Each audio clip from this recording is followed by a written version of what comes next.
Greetings, ladies and gentlemen. Hello, and welcome back to the middle of the order. And we are here with our 29th TOP. One more coming out 11 o'clock today. Today's TOP, the big bad Dodgers, the Los Angeles Dodgers, and their crazy offseason. We've got a lot to talk about with these Dodgers here because they're rolling out a very expensive squad onto the team in 2024. Taking a look at last year, they won 100 games. They lost 62. They were second in the league in runs for, 13th in ERA, and 11th in runs against. They finished first in the NL West, second in the NL, and third in MLB overall. They made playoffs as the 2 seed on the NL side of things, and they faced their division rivals, or division team, the Arizona Diamondbacks in the NLDS, and they got swept by them 3-0. Oy vey. They end up with the 23rd pick in this year's draft. The Dodgers went straight to the drawing board, and they said, which player can we add to make sure that never happens again, because that was pretty embarrassing. How about Shohei Ohtani, arguably the best player in baseball right now? That's a great idea. How much should he cost? How about $700 million? Sounds good. Ohtani signs with the Dodgers. That's the big one there. Not the only big one, though. Yoshinobu Yamamoto, he gets a bag from the Dodgers. He's going to be a rookie this year. Tyler Glasnow, they trade for him. Teoscar Hernandez comes back, or joins the team. Quite a few re-signs. Joe Kelly comes back. Clayton Kershaw re-signs. Ryan Brazier, Jason Hayward, Kike Hernandez, Daniel Hudson on a non-roster invitee deal. He comes back as well. They also signed James Paxton, and part of that Tyler Glasnow trade was Manuel Margot, but they did trade him to the Twins recently, so no longer on that team, never actually played a game in regular season, did play a spring training game, and that's what counts. They did lose a couple players. Something to note, Lance Lynn is gone after giving up 4 home runs to the Diamondbacks in the postseason. JD Martinez, that's a big one. He's a huge bat that is still available on the market as of recording this. David Peralta, Colton Wong, Shelby Miller, Ahmed Rosario, Caleb Ferguson, and Julio Urias, who we will not mention anymore. After that, he's gone. The rotation. And this is one of 2 rotations that they have, and you'll understand what I mean in a second here. Tyler Glasnow, he's going to be the opening day starter, or the opening series starter, because he is going to be pitching Wednesday in the Seoul series. And then following him will be Yoshinobu Yamamoto. We'll talk about that really briefly here. Bobby Miller listed as the 3, James Paxton the 4, and Gavin Stone at the 5. The bullpen is nice. You've got Evan Phillips, you have Joe Kelly, Ryan Brazier, Alex Vesia, Blake Trinan, Daniel Hudson, who is the non-roster invitee but is expected to be there, as well as Ryan Yarbrough, who you could say is also a starter of theirs. The lineup, it's amazing. Of course, the Dodgers are a great team here. All these players are going to be great players. Leading things off, the shortstop, Mookie Betts. He was supposed to be playing second base. Now he's a shortstop. Is he right fielder? Who knows what's going on with Mookie and where he's playing, but is now listed as the shortstop. Batting second, Shohei Ohtani, the DH. Batting third, Freddie Freeman, the first baseman, and that's the best 1-2-3 in baseball, hands down. Will Smith, the catcher, bats fourth. Max Muncy listed at third base, batting fifth. James Outman, top rookie last year, one of the best ones. Center fielder, he bats sixth. Teoscar Hernandez, left fielder. I think he's playing left field for the first time in his career. He bats seventh. Jason Hayward out there in right, bats eighth. And then Gavin Lux at second base, bats ninth. Taking a look at that bench, Austin Barnes, the backup catcher, Miguel Rojas, Chris Taylor, utility player, and Kike Hernandez, utility player. So those guys will definitely find some time in the lineup for sure. The injuries, and this is going back to the pitchers that I said, hey, this is one of their 2 starting rotations. Here are the pitchers that are injured on the Dodgers team. Walker Buehler, Emmett Sheehan, Dustin May, Tony Gonsolin, Clayton Kershaw. That's an elite rotation of 5 guys, and they have another one that's just as good. And not to mention, Shohei Ohtani is also not pitching this year because of his surgery. He's still going to be batting, and that's why he's going to be DHing every day pretty much. But he's a sixth pitcher.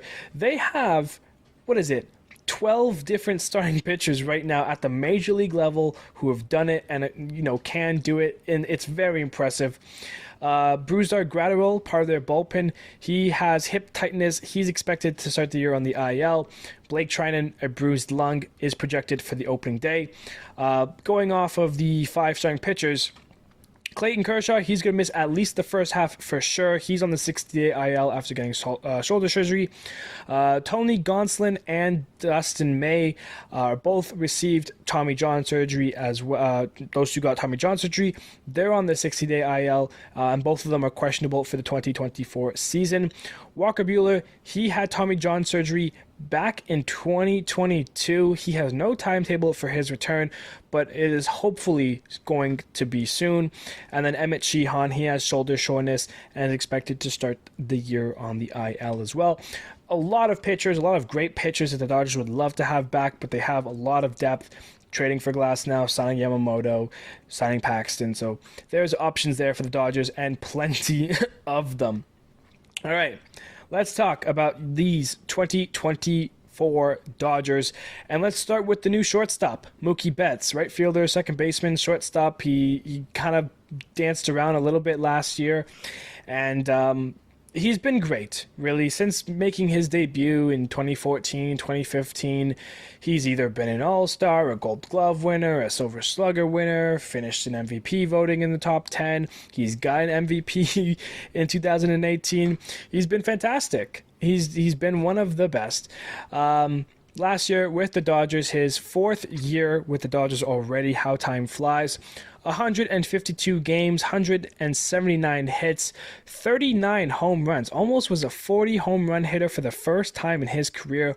107 RBIs, a 307 batting average, and a 987 OPS.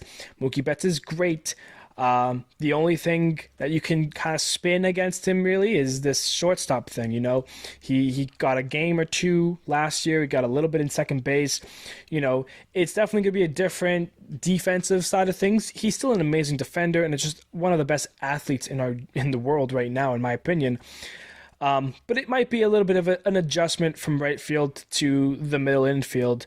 So we'll see kind of how Mookie will adapt to that, if it's going to throw off his hitting at all. I doubt it, but it is going to be something to note and watch, at least for the first month of the season until, he settles everyone's nerves and is like, yeah, guys, I'm the shortstop. I'm good. But he's a star. One of the 3. Freddie Freeman, of course, signed that big deal with the Dodgers going back to 2022 already. It's his 3rd year as a Dodger already. That's also pretty crazy. 161 games from him last year. 59 doubles led the league there. 211 hits, 29 home runs, a 331 batting average, a 976 OPS. An All-Star finished 3rd in MVP voting. Important to mention that Mookie Betts finished 2nd in MVP voting. So these guys finished 2 and 3 behind Ronald Acuna Jr. They were both great players up until the postseason. They both kind of had a really stinky postseason, and that's from your stars to kind of shine off in the biggest moment was very unlike them both. Both of them have World Series before. Mookie Betts with the Red Sox and in 2020 with the Dodgers. Freddie Freeman in 2021 with the Braves. So they've done it before, but last year's postseason was not it. And of course, to complete the trio of this big-headed Dodger dragon at the top of that lineup, Shohei Ohtani, he got a bag. 2-time MVP already, all this with the Angels, Rookie of the Year, 3-time All-Star. He's been fantastic. He does it all. He pitches, he hits. Except for this year, he's not pitching. Of course, his injury, he will not be pitching, but he'll still be batting, he'll still be a DH. How will that affect him? I don't know. Last year was leading the league in a bunch of numbers. 44 home runs for him, 412 on-base percentage, 654 slugging, a 1.066 OPS. He was an MVP. Him and Acuna, he was, a second MVP in 3 years. He's the best right now. just overall star. He joins that Dodger trio of stars. And I'm just now realizing I didn't get to mention the free agents at the end of this year for the Dodgers because they have a little bit. So we'll take a quick pause from talking about players and go back into that really quickly. Walker Buehler and Ryan Yarbrough, 2 free agents there. Blake Trinan, KK Hernandez, James Paxton, Joe Kelly, Jason Hayward, Teoscar Hernandez. So a lot of guys that they signed to 1-year deals. And then the interesting ones there being Walker Buehler and Ryan Yarbrough. They also have a player option for Clayton Kershaw, so he can choose to come back next year, which I'm assuming he might and probably will. And then they have club options on Miguel Rojas and Austin Barnes. So there could be a little bit of change entering next year for the Dodgers, depending on how this season goes. But yeah, forgot to mention that. We're back with Ohtani, Freeman, and Betts. These 3 are going to be great. Definitely going to be, leading the way essentially for the Dodgers in 2024. It's scary. You don't want to face them. You just don't want to face them. And even after you get through them, who's there waiting for them? How about Will Smith? He was an all-star finally, his first time. He's been a great catch the last 2-3 seasons, really. It was an all-star last year, 126 games, 121 hits, a 261 batting average, 797 OPS. Honestly, arguably, this was probably one of his worst years in the big leagues, and yet this was the one he was an all-star. Still a great hitting catcher, and he is going to, be leading the way there for the Dodgers pitchers, and he's going to be one of the first guys they face after getting through Betts, Freeman, and Shohei. So he's going to have, I'm sure, a nice season because people will elect to kind of dance around those 3. And then Will Smith, over under grand slams, 1.5. I'll take the over. How about a rookie here, James Outman? Let's talk about him a little bit. Finished 3rd in Rookie of the Year voting last year, his first official big league year. 151 games, 120 hits, 23 home runs, a 248 batting average, and a 790 OPS. All great numbers. Sophomore season coming up. Will he improve on all those numbers? Kind of struggle. You can see it either way, but still, to be top 3 in Rookie of the Year voting for him, that's a great accomplishment and something that he should be wearing his head held high with. Manning center field there in Dodger Stadium is going to be, no ordinary task, but he is more than capable and is a great player. So let's see how he continues to go. He's going to be 27 this year. He's 27 years old. Let's take a look at that rotation a little bit. Obviously, they got Tyler Glasnow, big accusation there. They got Yoshinobu Yamamoto, who might be the most interesting player right now for me. He was listed 61 on MLB's top 100 players right now, and guess what? He's never even played a game in MLB. He's coming over from the Japanese league. Last year, 17-6 record, a 1.16 ERA in 24 games, complete game shutout, 176 strikeouts. He is very good. Only gave up 2 home runs last year, so this is definitely going to be a player to watch going forward here with the Dodgers. See what kind of year he has. He could win a Cy Young already. Who knows? He's done a lot of great things in the KBO. No, excuse me, the MVP. The MVP. Since 2017 when he was 18 years old. He's only 25 years old. He's got a huge career ahead of him. Possible, plenty of years and a great, successful team. He's on the Dodgers. The Dodgers are the team to kind of be right now when you're at the best and prime of your game. If the Dodgers want you, at this point, you go to the Dodgers because they have this huge thing. Yamamoto signed for 12 years. He's going to be a Dodger for a long time. He does have an opt-out, but still, this is kind of where you want to be. And when you get drafted by the Dodgers, you want to make it there because this is the team right now. The Dodgers have been that team for a long time, despite some postseason struggles. In recent memories, obviously, you have the Houston series in 2017, the Nationals. What happened there in 2019, the Diamondbacks last year. There's always been, little hiccups in the Dodgers. They're going to win 100 games. Let's just throw that out there. The Dodgers are a great team. They're going to win 100 games. They It's World Series or bust. That's what it comes down to for the Dodgers, is that they're going to want to win the World Series. They don't want any team standing in their way, whether it's the Padres, whether it's the Diamondbacks, whether it's the Braves, the Phillies, or whoever. The Dodgers' goal for 2024 is the World Series. And for the next 2-3 years, they have built a team now, off a little bit of money. Let's be honest. The Dodgers have spent a lot of money.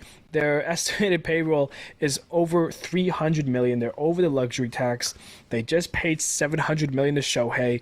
Tyler Glasnow got a nice $30 million extension for 4 or 5 years. That's like what, $136 million. Yamamoto, 12 years there. Mookie Betts, he's got 12 years, $365 million a year. Freddie Freeman, like those top players are getting paid right now. So it's gonna be interesting to see how the Dodgers do it. And they have young talent too. Let's not say the Dodgers are building their team off of money. Bobby Miller, he had an up and down first year in his big league career. 22 starts, an 11-4 record, a 3.76 ERA, 119 strikeouts in 124 innings. That's great. Like Bobby Miller, definitely, have a better year, continue to grow and develop. He has a great team behind him. But yeah, overall, like the Dodgers are set up for success. They're set up for a long time of successful years with the money they spent and the team that they have.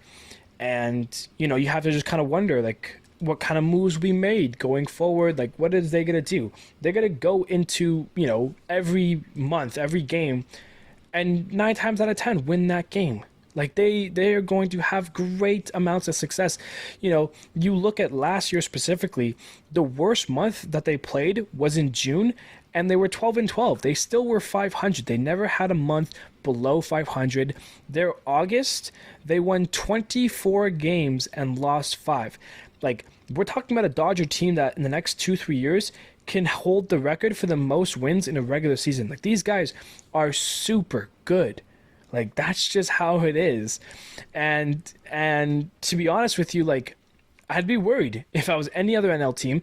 If I was any NL West team, I'd be, super nervous, because it's like, okay, I have a good team. Like Arizona and San Diego, we talked about a little bit. They have good teams. The Giants even, with Matt Chapman coming on board, like all 3 of them realistically could make playoffs, have a good team, but you have the Dodgers standing in your way with that division. Like, I would be shocked if the Dodgers don't win the division. Like, they must have things fall apart. I'm talking about Shohei's injury, Mookie Betts getting injured, Freeman. Like, if all 3 of those guys get injured, then yeah, sure, we'll talk about a world where the Dodgers don't win the division.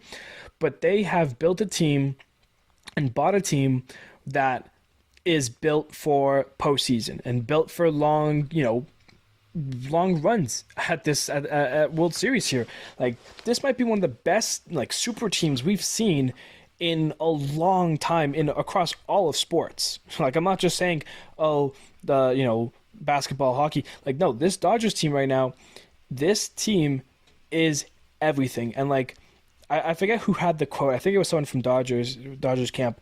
But they said, like, every game, like, every time we face another team, that's their World Series. Like, yeah. Like imagine, like, they can't lose to Oakland. They cannot lose to Oakland this year. If they lose a game to Oakland, like, that's the season. The season's over. They're going to lose at some point in the playoffs. Like,